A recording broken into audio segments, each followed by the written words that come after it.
আবার ফিরে এলাম জকেরধন গল্পের তৃতীয় এবং শেষ ভাগ দিয়ে।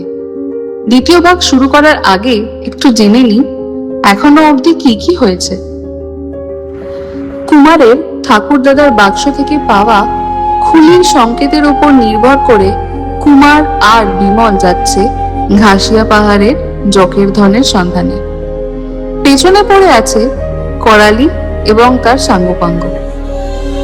একবার তারা বিমলকে ধরে ফেলে তার কাছ থেকে পকেট বইটি নিয়ে তাকে খাদে ফেললেও দেয়। তারপর গল্প পাঠে সায়ক বিমলের চরিত্রে দেবশঙ্কর এবং করালির চরিত্রে সায়ন। গল্পের সূত্রধার আমি পূজা। শুরু হচ্ছে হেমেন্দ্র কুমার রায়ের লেখা জকেরধন গল্পের তৃতীয় এবং শেষ পর্ব।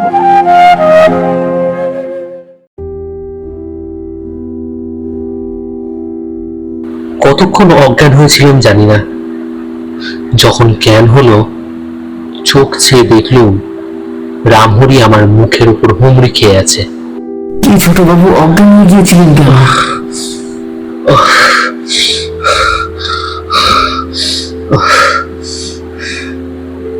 প্রথমে কিছুই মনে পড়লো না, তারপর ধীরে ধীরে উঠে বসলুম। আর ফিরতে দেরি হচ্ছিল দেখে আমার ভয় হলো। পাকাকে বেঁধে রেখে আপনাকে খুঁজতে এলুম। হঠাৎ সব মনে পড়ে গেল। করালি, খাদ, বিমল।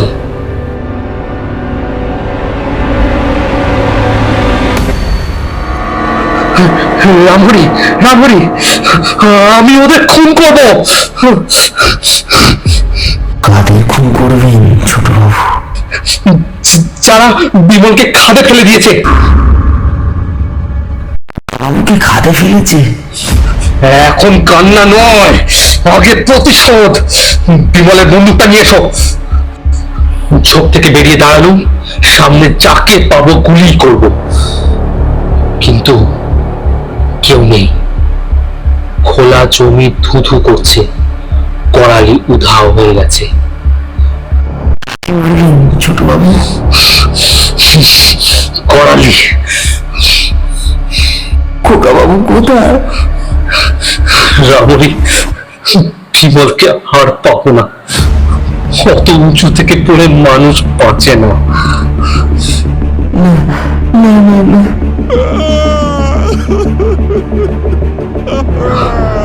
অনেক কষ্টে রামহরিকে থামালো। আমি খাদের ধারে গিয়ে নিচে তাকালো। কি গভীর খাদ! মাথা ঘুরে গেল। নিচে শুধু ধোঁয়াটে অন্ধকার।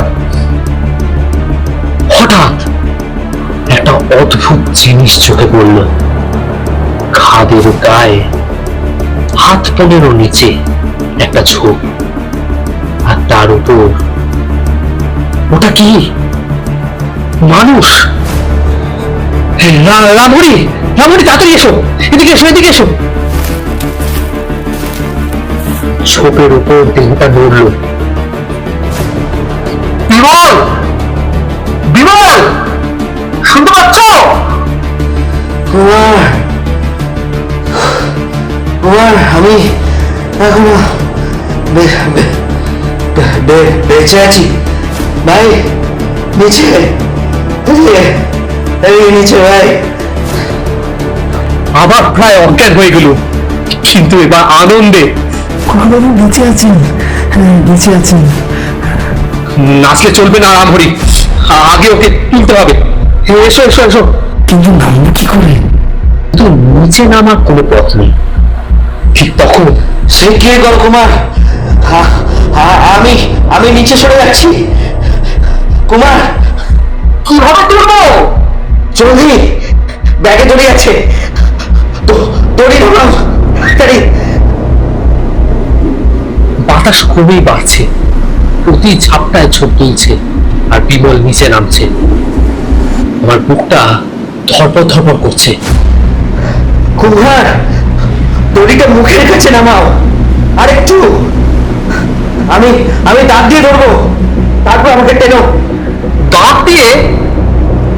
আর একটা ঝড় এলো। বিমল প্রায় শূন্যে ঝুলে গেল। আর এক মুহূর্ত তারপর সব শেষ হয়ে যাবে। তাড়াতাড়ি দড়ি নামিয়ে দিল। বিমল দাঁতে দড়ি কামড়ে ধরল। টানো টানো বিমল, রামদি, আরেকটু টানো। দুজনে মিলে প্রাণপণে টানছি, আর বিমল উপরে উঠছে। তার মুখ রক্ত লাল, হাত তার জীবন দাঁতের জোরে ছুটছে। রামহরি এগিয়ে গিয়ে বিমলকে ধরে উপরে তুলল। আমি দড়ি খুলে দিল। বিমল অবিশ্বাস্য ভাবে বেঁচে গেছে।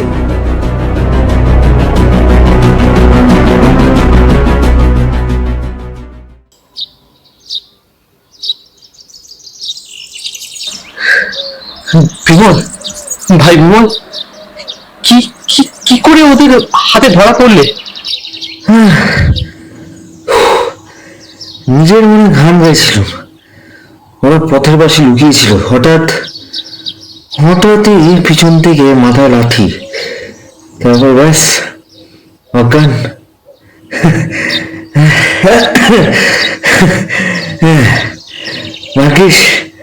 ভাগ্যিস ঠিক পায়ের নিচে ঝোপটা ছিল। রাখে কৃষ্ণ, মারে কে? হ্যাঁ,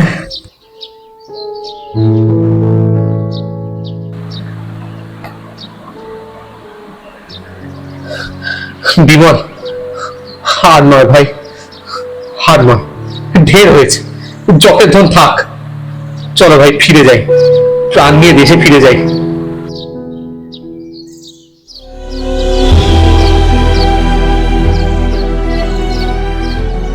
না না, তেমন কাপুরুষ আমি নই। তোমার ভয় হয় তুমি যাও, কিন্তু আমি এর শেষ না দেখে ফিরবো না। বিমলের চোখে আবার সেই আগুন। করালি আমাদের থামাতে পারেনি, কিন্তু সামনে আর কি অপেক্ষা করছে কে জানে।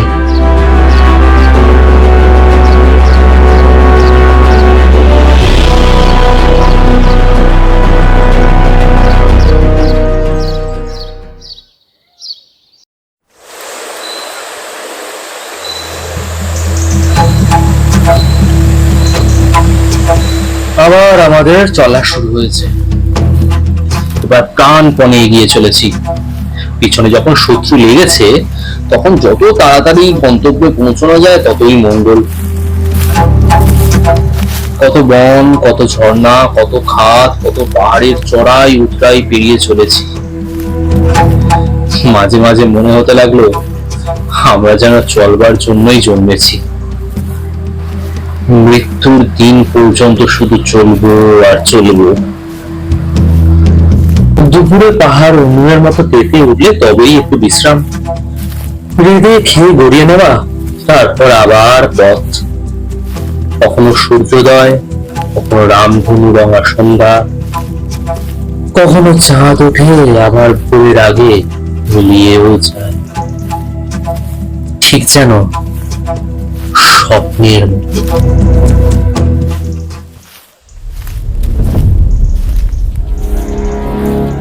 কিন্তু পড়ালের দেখা নেই কেন? সে কি আমাদের পিছু ছেড়ে দিয়েছে, নাকি হঠাৎ কোনদিন সামনে এসে দাঁড়াবে?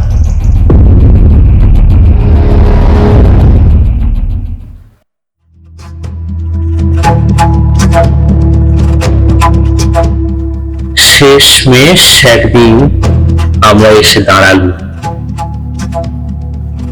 রূপনাথের গুহার সামনে। কুমার, এই সেই রূপনাথের গুহা।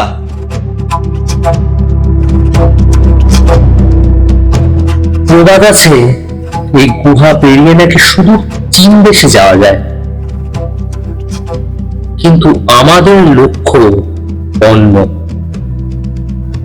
এখানে এসে বুঝলুম যকের ধন আর দূরে নয়, মাত্র 3 দিনের পথ।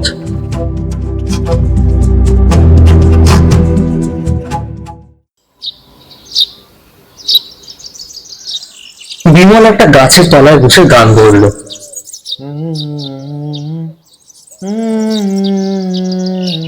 বিমল, এখনই এত খুশি হওয়া ভালো নয়। কেন, কি হয়েছে? মানে ভাবছিলাম, যদি শেষে কিছুই নাই পাই, যদি সন্ন্যাসীর গল্প মিথ্যে হয়। না কুমার, আমার দৃঢ় বিশ্বাস সন্ন্যাসী মিথ্যা বলেননি। তাছাড়া অকারণে তিনি মিথ্যা বলবেন কেন? হ্যাঁ, আমি আর কিছু বললুম না।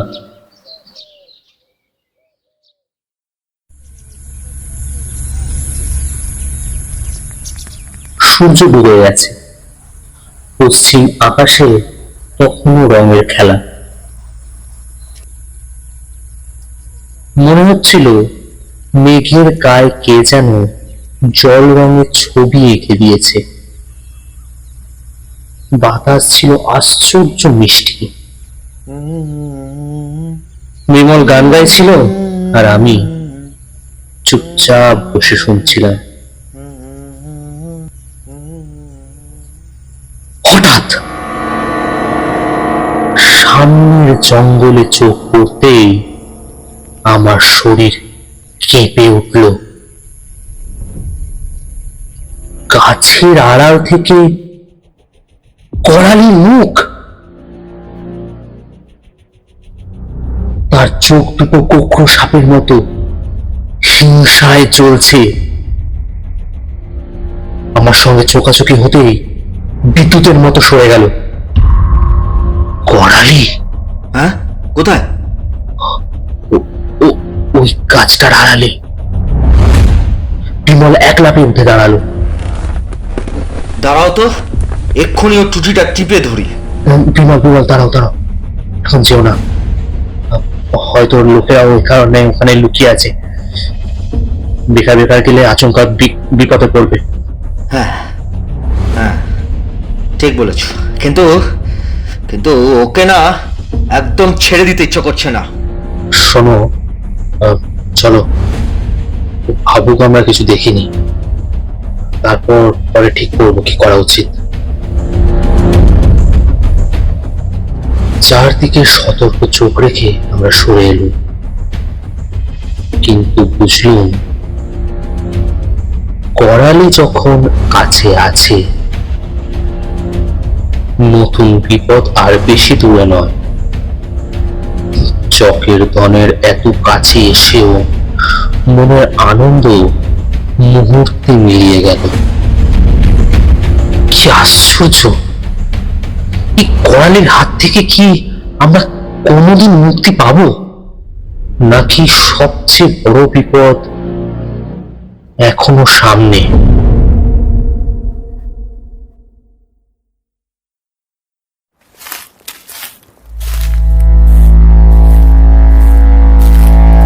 উফ, কি দুর্গম পথ! কখনো প্রায় খাড়া উঠে গেছে উপরে, কখনো পাতালের দিকে নেমে গেছে, কখনো পাহাড়ের গা ঘেঁষে বাঁক খেয়ে গিয়েছে, আবার কখনো ঘুটঘুটে অন্ধকার গুহার ভিতর দিয়ে সামনে এগিয়ে চলেছে।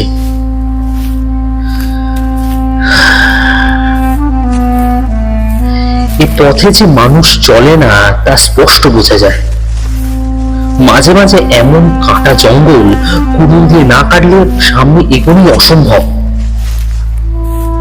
ঠাকুরদাদার পকেট বইয়ের পথ নির্দেশ না থাকলে আমরা কোনোদিন এ পথে আসতেই পারতাম না।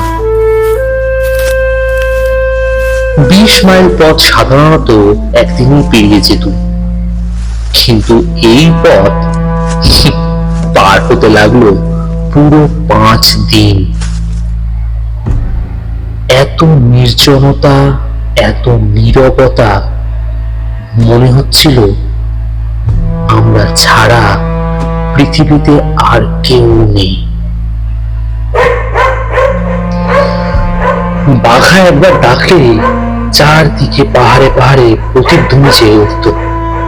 মনে হতো পাহাড়ের শিখরগুলো যেন আমাদের সাড়া দিয়ে ডাকছে।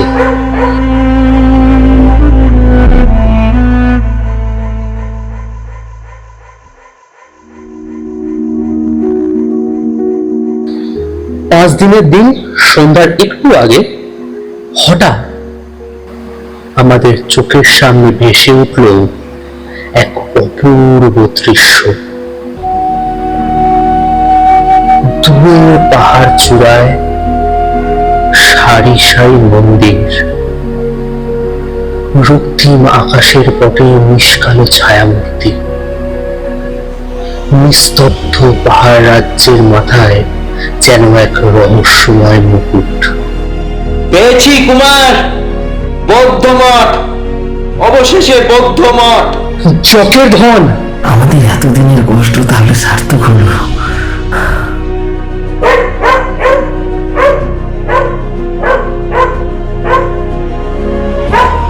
মঠ তখনও প্রায় 1 মাইল দূরে। আমরা ঠিক করলুম আজ আর বিশ্রাম নয়, আজই পৌঁছতে হবে।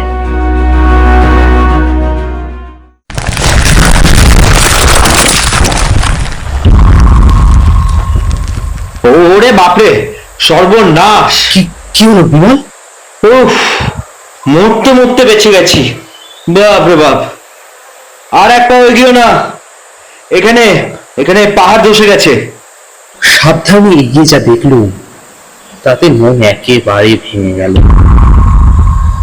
পথের মাঝখানে ধসে গিয়ে 50-60 ফুট গভীর ফাঁক হয়ে গেছে। মুখ প্রায় 17-18 ফুট চওড়া। নিচে নামার কোনো উপায় নেই, লাফিয়ে পার হওয়া অসম্ভব। এত দূর এসে এখানে কি সব শেষ? সব শেষ হয়ে গেল। ধুর, আজ রাত এখানেই কাটাই, কাল বাড়ি ফিরে যাব। না, এত সহজে হাল ছেড়ে দেব? তাই যদি হয় তবে মানুষ হয়ে জন্মেছি কেন? হাল ছাড়বো না তো কি করবো? লাফাতে তো আর পারবো না, আর ডানাও নেই যে উড়ে যাব। তোমাকে লাফাতেও হবে না, উঠতেও হবে না। আমরা আমরা হেঁটেই যাব। হেঁটে? শূন্য দিয়ে?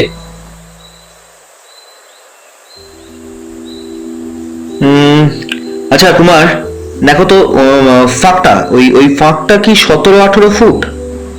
হ্যাঁ, সেরকমই হবে। আচ্ছা, ওই সরল গাছটা দেখছো? আচ্ছা, ওর উচ্চতা কত হবে বলে মনে হয় তোমার? তা সেটা মানে ফাঁকের চেয়ে তো অনেক বেশি মনে হচ্ছে।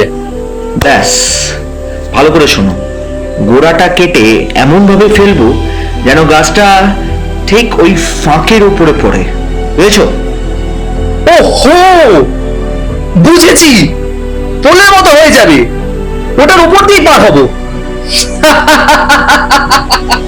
বিমল বিমল বিমল, তুমি বুদ্ধির বৃহস্পতি, আমরা তোমার কাছে একেবারে গরু। বুদ্ধি সবারই আছে বন্ধু, কিন্তু বিপদের সময় মাথা ঠান্ডা রেখে সেটা ব্যবহার করতে পারে কজন? হ্যাঁ,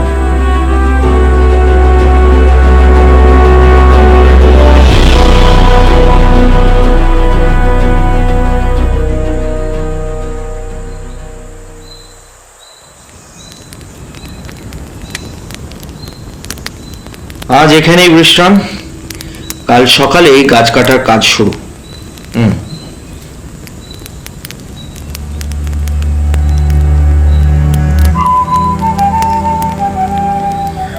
সামনে চকের ধন, মাঝখানে মৃত্যু।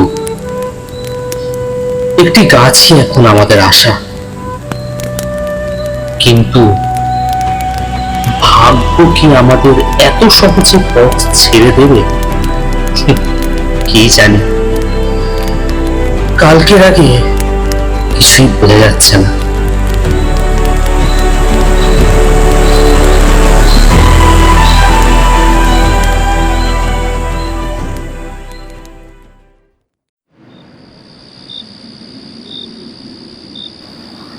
গভীর রাত্রি, একটা ঝুঁকে পড়া পাহাড়ের তলায় আমরা আশ্রয় নিয়েছি।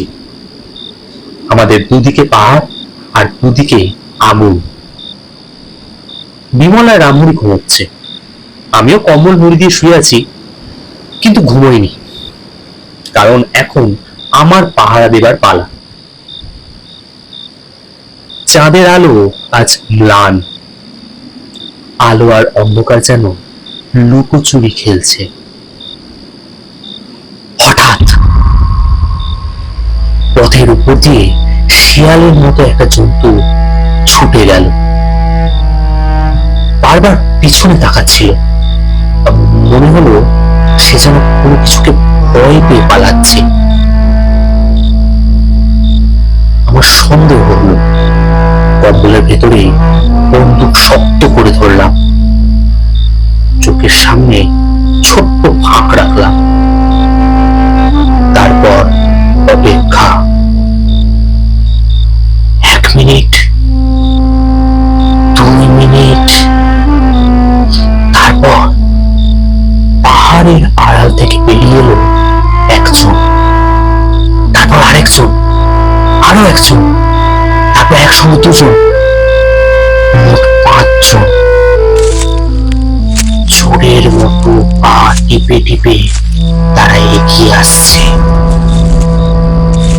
মুখ স্পষ্ট দেখা যাচ্ছিল না, তবু আন্দাজ করলাম ওরা কারা। আগুনের আলো মুখে পড়তেই ছিঁড়ে ফেললাম। করালি! আমার বুকের ভেতর অদ্ভুত আগুন জ্বলে উঠল।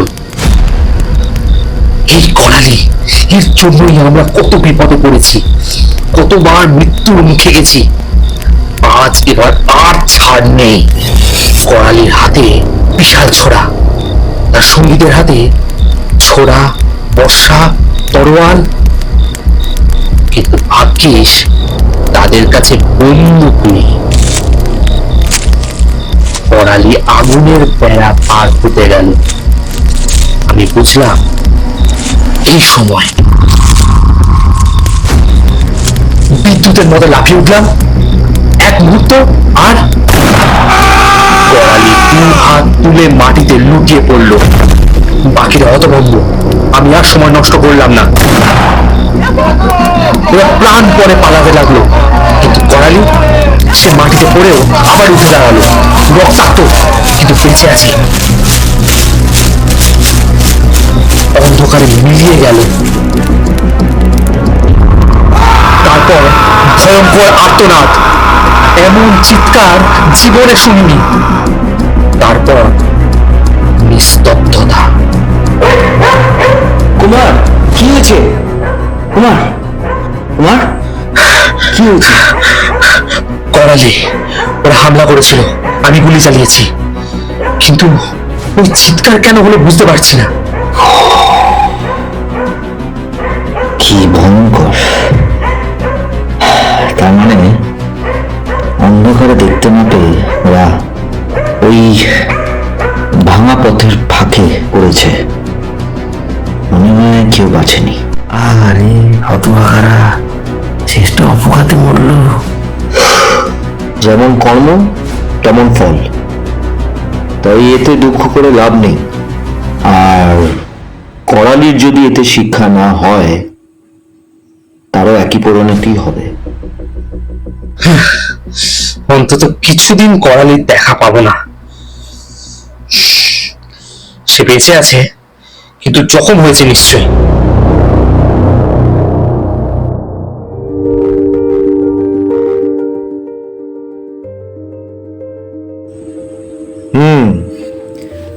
আর 3 দিন, আর এই 3 দিনে যদি আর কোনো বাধা না পাই, বুঝলে কুমার, যখের ধন আমাদের মুঠোয়।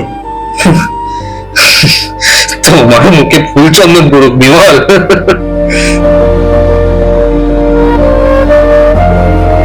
রাত আবার শান্ত, কিন্তু পাহাড় জানে ঝড় এখনো থামেনি। করালি বেঁচে আছে, আর চকের ধন এখনো আমাদের অপেক্ষায়।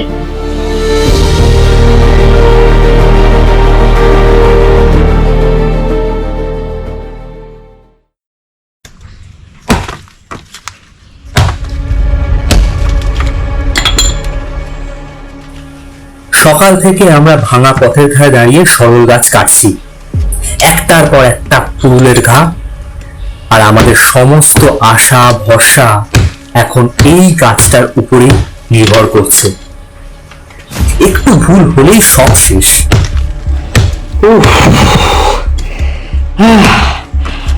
আর গোটা কয়েক কোপ, বুঝলে, ব্যাস, তারপর কেল্লা ফতে।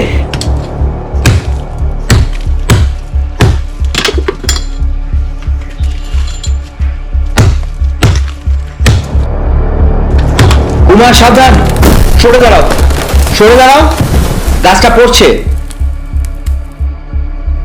গাছটা হুড়মুড় করে পড়লো ঠিক ভাঙা অংশের উপর। গাছটা ঠিক মাঝখানকার ফাঁকটার উপর দিয়ে পাহাড়ের ওধারে গিয়ে পড়েছে।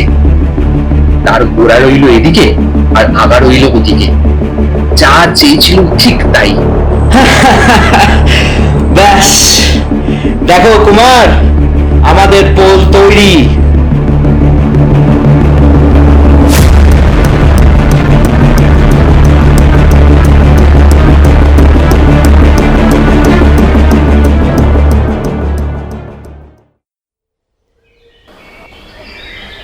আহার আর বিশ্রাম সেরে আমরা আবার রওনা দিলাম।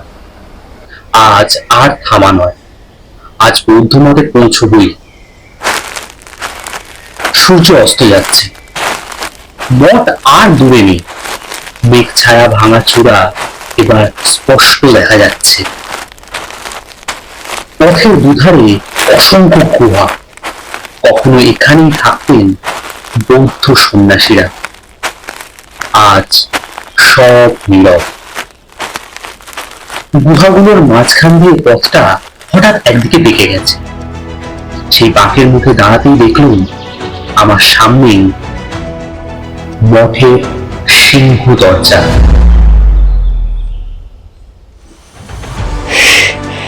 যখের ধন, আজ আজ এই যখের ধন আমাদের। বিমল, বিমল, বিমল, সত্যি যখের ধন।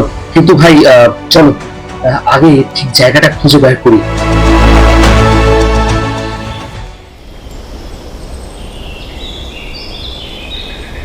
প্রকাণ্ড আঙিনা, চারদিকে ভাঙা ঘর, জঙ্গল, পাথর, ভাঙা মূর্তি আর হাট, অসংখ্য হাট।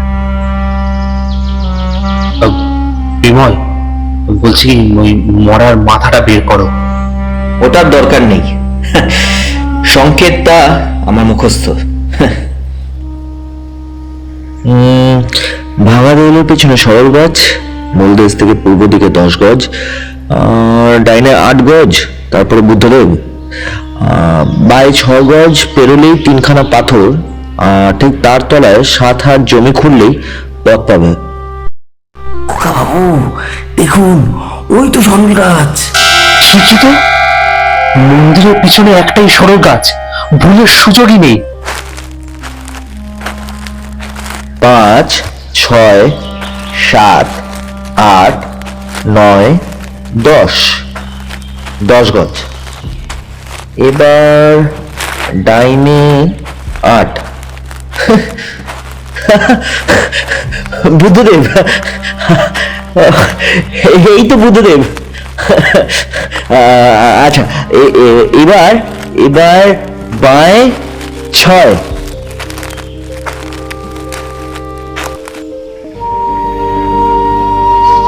কুমার, কুমার, দেখো দেখো, ঠিক ঠিক ওই 3খানা পাথর। বিমল ভাই, তাহলে সংকেত মিথ্যে নয়, সত্যি। আমরা তিনজনে কোমর বেঁধে খুঁড়তে লাগলাম। 1 হাত, 2 হাত, 3 হাত।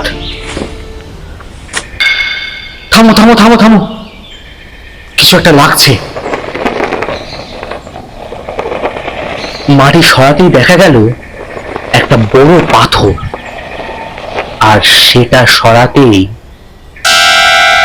আমাদের সামনে খুলে গেল একটা বাঁধানো সুড়ঙ্গ পথ। আমরা কেউ কথা বলতে পারছিলাম না, শুধু একে অপরের দিকে তাকাচ্ছিলাম। এতদিনের কষ্ট আজকে সার্থক। বিমল, দেখো। আমার বুক কেঁপে উঠল। গর্তের ভিতর থেকে ধোঁয়া বেরোচ্ছে। আরে এই কি কাণ্ড! এতদিনে বন্ধ সুড়ঙ্গের ভিতর থেকে ধোঁয়াটা আসছে কিভাবে?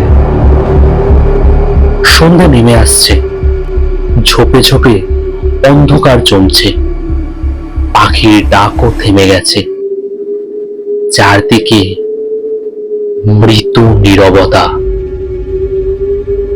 ধোঁয়া কুণ্ডলি পাকিয়ে আকাশে উঠছে, যেন ভূগর্ভ থেকে কেউ নিঃশ্বাস ফেলছে। শোনো কমল, সামনে রাত্রি, তাই আজ আর হাঙ্গামা করে কাজ নেই। বরঞ্চ কাল সকালে সব ব্যাপারটা বোঝা যাবে। এসব এসব তো গর্তের মুখে পাথরগুলো চাপিয়ে রাখা যাক। আমরা আবার গর্তের মুখ বন্ধ করলাম, কিন্তু সেই ধোঁয়া, সেই অদ্ভুত রহস্য আমাদের কারোর কাছেই ঠিক সরল মনে হলো না।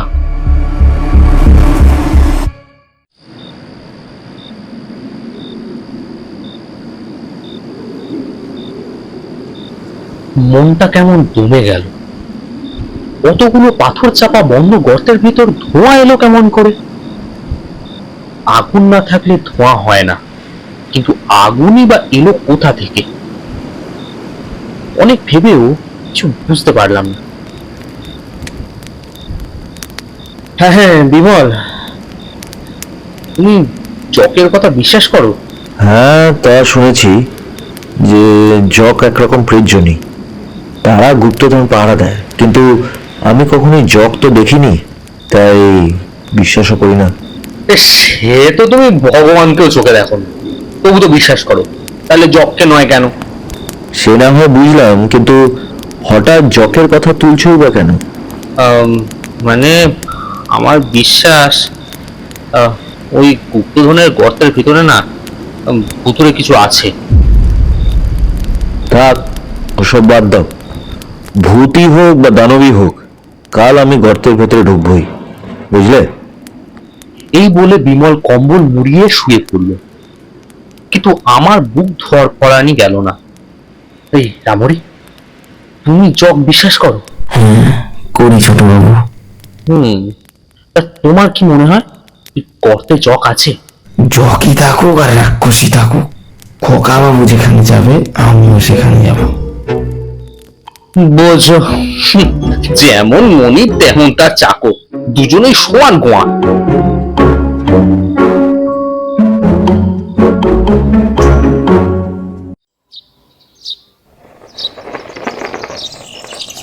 ভোরবেলা আমরা আবার গর্তের কাছে এলাম, পাথর সরানো হলো। আজ কিন্তু ধোঁয়া নেই। দেখলে তো, হয়তো ভেতরে বাষ্প জমেছিল, বুঝলে? আমরা এই ধোয়া ভেবে ভুল করেছি। তাই তো দেখছি। তা এখন কি করবে? কি আবার, সুড়ঙ্গের ভেতরে যাব, জকের ধন খুঁজে বের করব। আচ্ছা কুমার আর রামহরি, সবাই টর্চ নাও। প্রথমে বাঘা নামলো, তারপর বিমল, তারপর আমরা।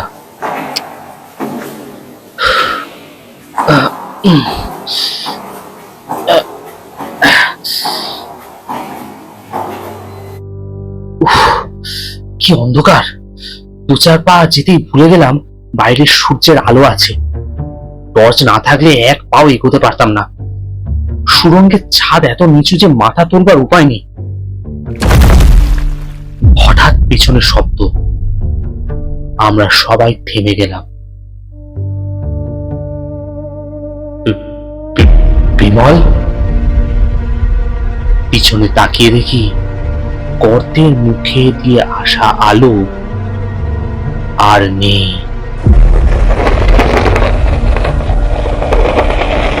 না, আমি দৌড়ে সুরঙ্গের মুখে এলাম, আর যা দেখলাম তাতে প্রাণ উড়ে গেল। বিমল, সুরঙ্গের মুখ বন্ধ।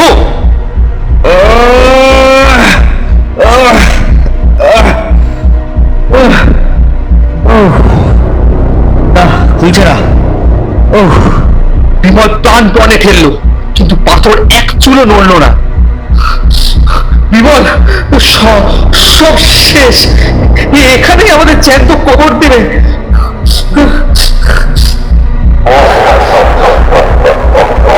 আমার বুক বরফ হয়ে গেল। কেমন হাসি! মানুষের গলা তো এ নয়। কে কে হাসলে? বিমল, এ নিশ্চয়ই জগ। আবার সেই খনখনে হাসি। মানুষ কখনো এমন হাসতে পারে না। বাঘাও কান খাড়া করে স্থির হয়ে রইল। পাছে আবার সেই হাসি শুনতে হয়, আমি দু হাত কানে চাপা দিয়ে বসে পড়লাম।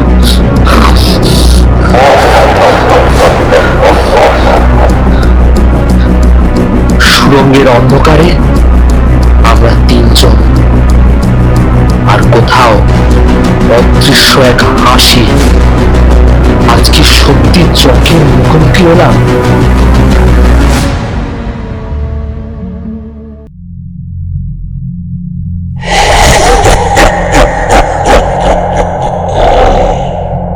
জীবনে এমন বুক দমানো হাসি কখনো শুনিনি। সে হাসি শুনলে কবরের ভিতর মরাও যেন চমকে জেগে ওঠে। সেই হাসির তরঙ্গে পুরো সুরঙ্গ কেঁপে উঠল। আমার মনে হলো বহুকাল পরে মানুষের গন্ধ পেয়ে চক আনন্দে হাসছে। আজ আমরাই তার শিকার। উপরে গর্তের মুখ বন্ধ, ভিতরে এই ভয়ঙ্কর কাণ্ড। উফ, এই জীবনে আর সূর্যের মুখ দেখতে পাবো কিনা সন্দেহ। হাসি ধীরে ধীরে দূরে মিলিয়ে গেল, শুধু প্রতিধ্বনি রয়ে গেল। আমরা তিনজন স্তব্ধ হয়ে বসে রইলাম। কারো মুখে কোনো কথা নেই। বিমলের মুখেও আজ প্রথম উদ্বেগ দেখলাম। বাবু, এভাবে বসে থাকলে হবে, কিছু একটা তো ব্যবস্থা করতেই হবে। ব্যবস্থা? যতক্ষণ প্রাণ আছে নিঃশ্বাস ফেলি, এই যথেষ্ট। আরে কিন্তু আমি এটা ভেবে পাচ্ছি না যে গর্তের মুখটা বন্ধ করলো কে? কে আবার? জক? আবার জগ?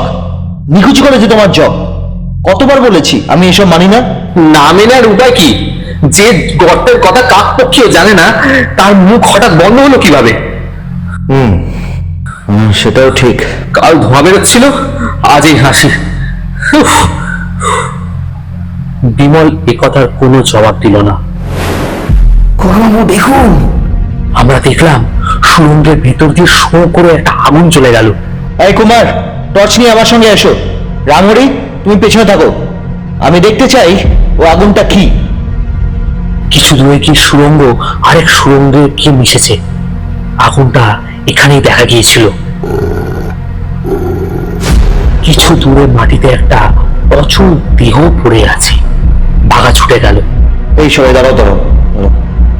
ও, ওটা মানুষের দেহের মতো লাগছে। কিন্তু মরছে না কেন?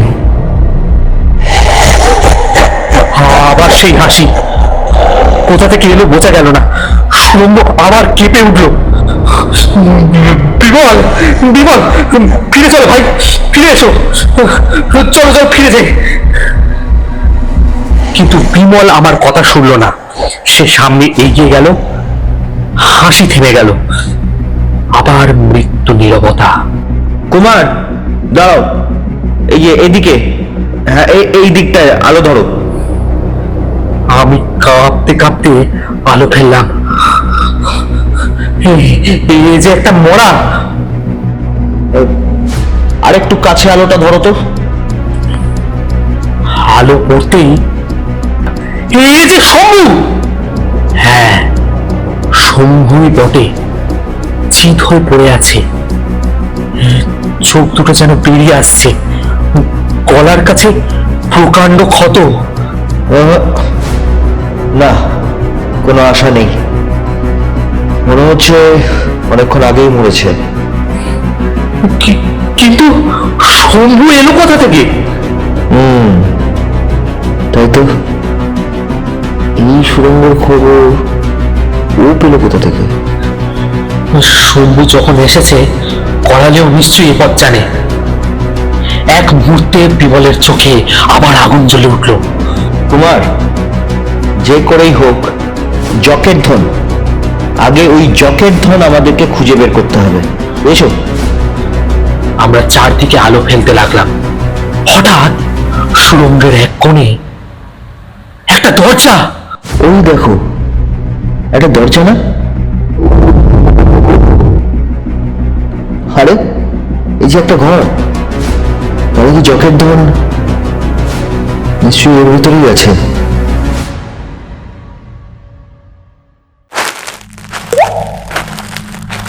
ঘরের ভিতর ঢুকে আমরা সাগ্রহে চারদিকে তাকালুম। ঘরটা ছোট, ধুলো আর পচা দুর্গন্ধে ভরা। আসবাব বলতে এক কোণে শুধু একটা পাথরের সিন্দুক। দেখি তো, এটাই নিশ্চয়ই ধনভাণ্ডার। বিমল সিন্দুকের ঢাকনাটা খুলে ফেললো। আমরা সবাই একসঙ্গে ভেতরে উঁকি দিলাম। খালি, পুরো সিন্দুক খালি। আমাদের এত কষ্ট, এত বিপদ, সব ব্যর্থ। আমার প্রায় কেঁদে ফেলতে ইচ্ছে করছিল।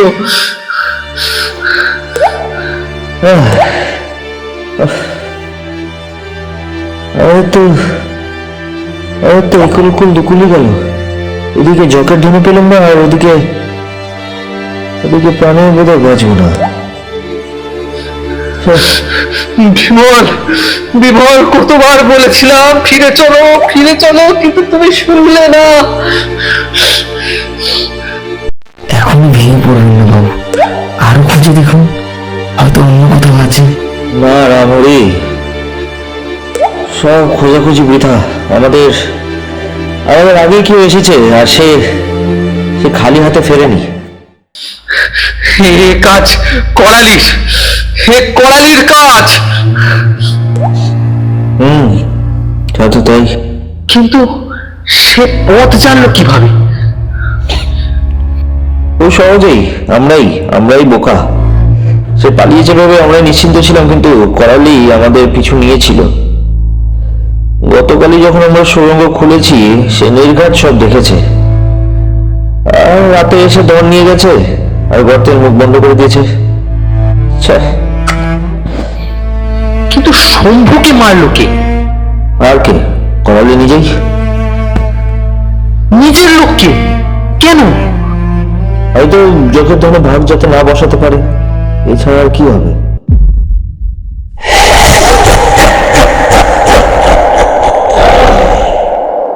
বিমল, শম্ভুকে খুন করেছে এই চক, আমি নিশ্চিত।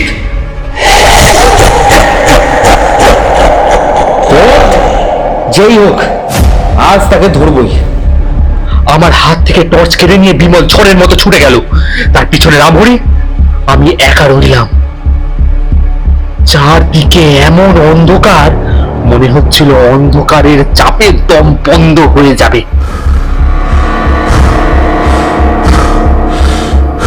হঠাৎ পিঠের উপর কে যেন নিঃশ্বাস ফেলল। বিমল!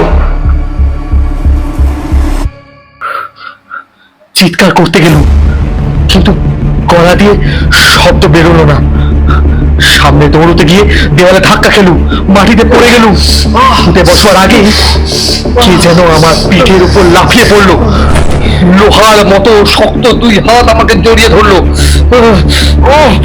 আমি প্রাণপণে তার হাত ছাড়তে চেষ্টা করলাম, কিন্তু সে অনায়াসে আমাকে শিশুর মতো তুলে মেঝেতে চিৎ করে ফেললো। বিমল! বিমল, আমাকে বাঁচাও! বিমল! বিমল! বাঁচাও!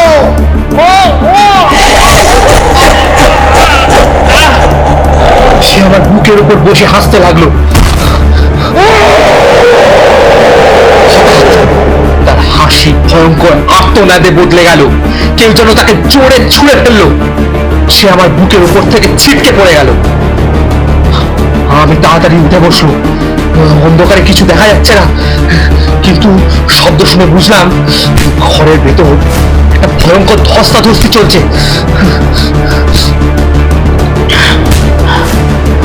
ওটা কি মানুষ না সত্যি জক?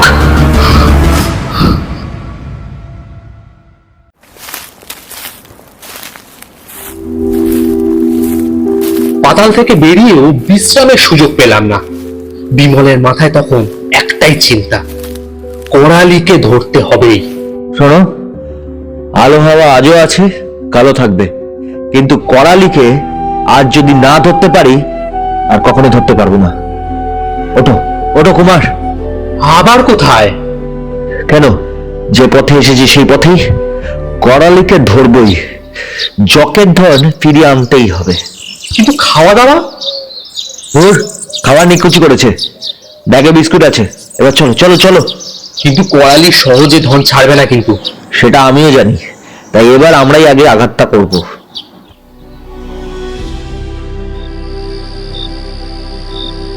সূর্য ডুবে গেল, সন্ধ্যার অন্ধকার ঘনিয়ে এলো। আমরা পৌঁছে গেলাম সেই বিশাল ফাটলের কাছে, যেখানে সরল গাছ ফেলে সাঁকো বানিয়েছিলাম। কুমার, আমি যদি করালি হতাম জানো কি করতাম? কি? এই গাছটাকে ফাটলের মধ্যে ফেলে দিতাম, তাহলে আর কেউ পিছু নিতে পারতো না। কিন্তু সে তো ভাবছে আমরা এখনো কবরের অন্ধকারে আটকে। কুমার, অতিরিক্ত নিশ্চিন্ত হওয়াই কিন্তু ভুল। ওরে বাবা, প্রাণ যায়। বিমল বিমল দাঁড়াও দাঁড়াও, শুনতে পাচ্ছ? কেউ একটা জল চাইছে। হ্যাঁ শুনতে পাচ্ছি। কার গলা? চারদিকে খুঁজতে খুঁজতে পাহাড়ের খাদে একটা দেহ দেখতে পেলাম। রামহরি রামহরি, তাড়াতাড়ি এসো, লন্ঠনটা চালাও, লন্ঠনটা চালাও। ওরে বাবা, প্রাণ যায়, একটু জল। দেখো, ভাবছিল না।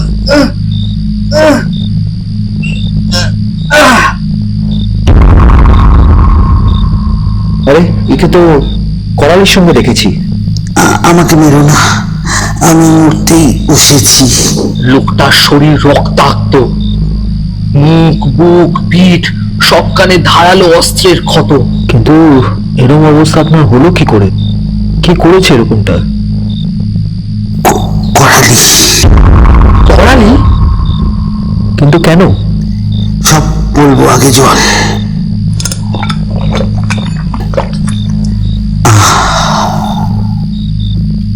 তোমাদের পাথর চাপা দিয়ে আমরা বেরিয়ে এলাম। জখের ধনের বাক্স ছিল করালির হাতে। এখানে এসে বলল, খাবার রান্না কর। আমাদের সঙ্গে চাল ডাল আলু ছিল। আমি খিচুড়ি বসালাম। করালি আগে খেলো, তারপর আমি বসেছি। হঠাৎ পিঠে ভয়ানক আঘাত, আমি পড়ে গেলাম। তারপর বুক মুখে বারবার ছোড়া, অজ্ঞান হয়ে যায়। কে মারলো দেখিনি, কিন্তু করালি ছাড়া আর কেউ ছিল না। সে তোমাকে কেন মারবে? চোখের ধনের ভাগ কাউকে দিতে চাইনি। আচ্ছা, এইসব ঠিক কতক্ষণ আগে হয়েছে? বিকেল বেলা। আচ্ছা, আর এই করালির সঙ্গে আর কেউ আছে? না, আমরা 5 জন ছিলাম। 2 জন ফাটলে পড়ে মরেছে, শম্ভু সুরঙ্গে মরেছে। এবার আমার পালা। জল আর একটু জল। রামহরি আবার জল দিল। লোকটা জল খেলো। মুখ দিয়ে কাঁচলা বেরোতে লাগলো, শ্বাস ভারী হয়ে আসছে। তারপর সব শেষ। চোখের সামনে একজন মানুষের মৃত্যু দেখে বুকটা ভারী হয়ে গেল। কিন্তু তার থেকেও ভয়ঙ্কর করালির নিষ্ঠুরতা। আমি ভাবতে লাগলাম, পৃথিবীতে করালির মতো পাষণ্ড আর কেউ কি আছে?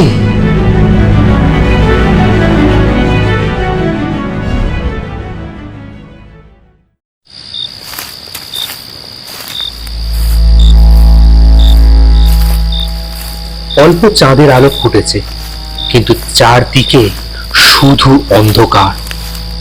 প্রেত লোকের মতো নির্জন পথ।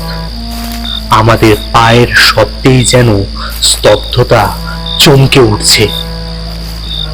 দেখো বিমল, আমাদের না আর এগোনো ঠিক নয়। কেন, আবার কি হলো? না, এই অন্ধকারে করালিও নিশ্চয়ই কোথাও লুকিয়ে আছে। চলো কিছুক্ষণ বিশ্রাম করি, ভোরে আবার বেরোবো।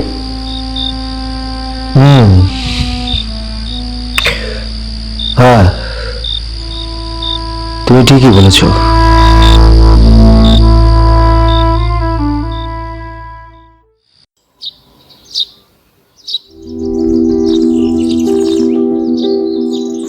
ভোর হলো, আকাশে রক্ত জবার রং। প্রকৃতি শান্ত, কিন্তু আমাদের মনে শুধু একটাই আগুন, করালি।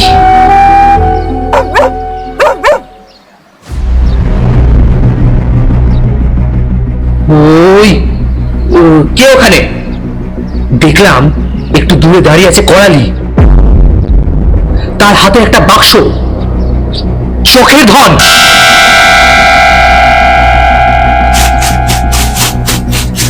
করালি, আজ তোকে ছাড়বো না। করালি, করালি থামো, সমাধান কিন্তু করবো। করালি থামলো না। হঠাৎ বাঁদিকে লাফ দিয়ে পাহাড়ের গুহায় ঢুকে গেল। বিমলও তার পিছনে। বিমল, বিমল দাঁড়াও, বিমল। গুহার ভেতর ঢুকতেই করালি, দাঁড়া, দাঁড়াও করালি।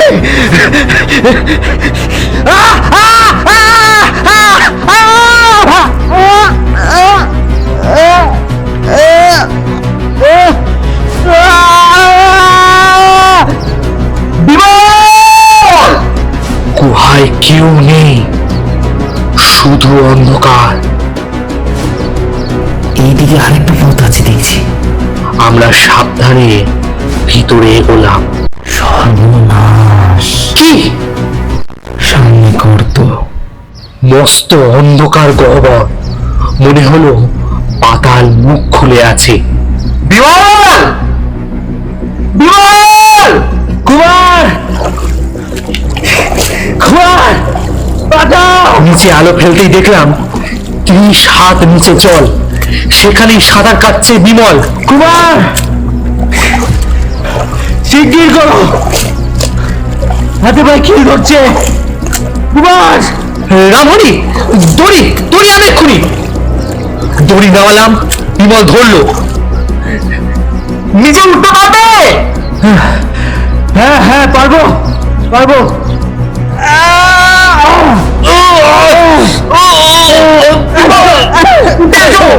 চেষ্টা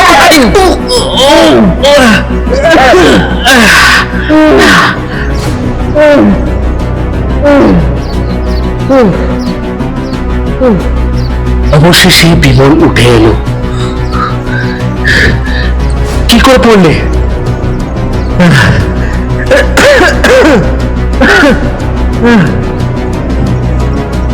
করালির পেছনে ওই কুয়ায় ঢুকেছিলাম। অন্যভাবে ধরলাম, কিন্তু তাতে অস্তে শুরু হলো। তারপর ওই আমরা দুজনেই ওই ওই গড়ে পড়ে গেল। করালি, সে কি এখনো নিচে? হ্যাঁ, কিন্তু কিন্তু ও আর বেঁচে নেই। কি? হ্যাঁ, সে সাঁতার জানতো না, ওই গড়ের মধ্যে ডুবে গেছে। আর বাক্স, চোখে ধন?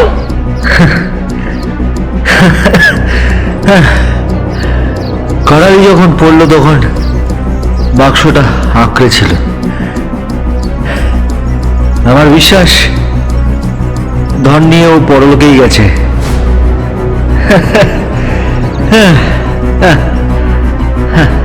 আমি আবার গুহায় ঢুকে খুঁজলাম,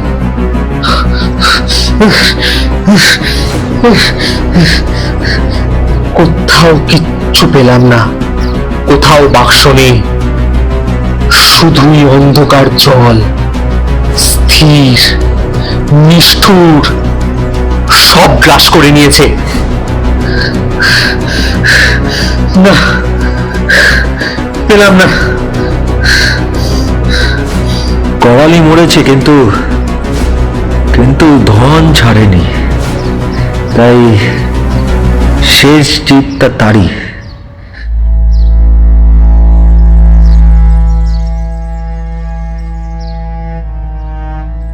এত কষ্ট, এত বিপদ, শেষে এত বড় শূন্যতা, আমার কাঁদতে ইচ্ছে করছিল। তুমি মন ভেঙে পড়ো না। জকের ধন ভাগ্যে ছিল না, তাতে কি হয়েছে? প্রাণী তো বেঁচেছ, এটাই সব থেকে বড় কথা। আর যে ধনের জন্য এত লোক মরল, ও ধন না পেলেই তো ভালো। চলো ঘরে ফিরি।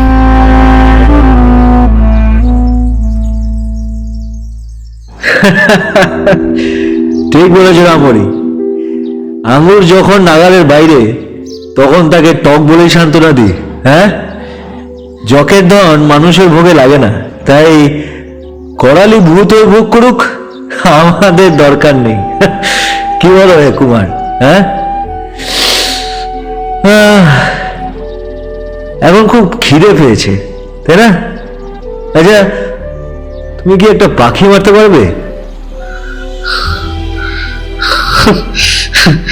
পারবো বোধহয়। বেশ ভালো। তাহলে আহারের পর নিদ্রা, তারপর দুর্গা বলে স্বদেশের পথে। কি বলো? হ্যাঁ, অগত্যা, চলো।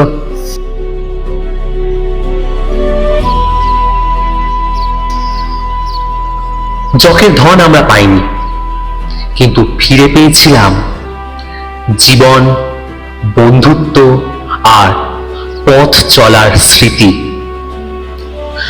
হয়তো কিছু ধন সোনা দানা নয়, কিছু ধন লুকিয়ে থাকে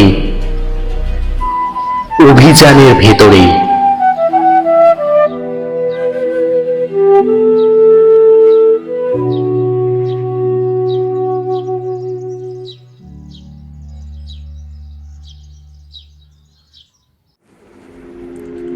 শেষ হলো জকের ধনের তৃতীয় এবং শেষ পর্ব। রচনায় হেমেন্দ্র কুমার রায়। বিমল ও কুমার এই প্রধান দুটি চরিত্রে যথাক্রমে দেবশঙ্কর ও সায়ক। করালি ও জখের চরিত্রে সায়ন দেব। অন্যান্য চরিত্রে আশিস, নীলাঞ্জন, রোহিত, ভীষ্মায়ন, সৌমাল্য ও মেঘলা। পাবলিসিটি ডিজাইন করেছে ভীষ্মায়ন, পোস্টার ডিজাইন আর মিউজিক করেছে ভঞ্জোজ আর্ট, এডিটিং আর ডিরেকশনে সায়ক। এই গল্পে প্রথমবার আমরা পেয়েছি সৌমাল্যকে। তাকে জানাই অসংখ্য ধন্যবাদ আমাদের সাথে যোগ দেবার জন্য। কেমন লাগলো জানাতে ভুলবেন না। আপনাদের মহামূল্যবান মতামতের অপেক্ষায় রইলাম। আজকে তাহলে আসি, আবার আসবো নতুন আরো একটি গল্প নিয়ে খুব শিগগিরই। ততক্ষণ হাসতে থাকুন, রোমাঞ্চিত হতে থাকুন আর সুস্থ থাকুন, আর শুনতে থাকুন মজলিসি আড্ডার ঠিক।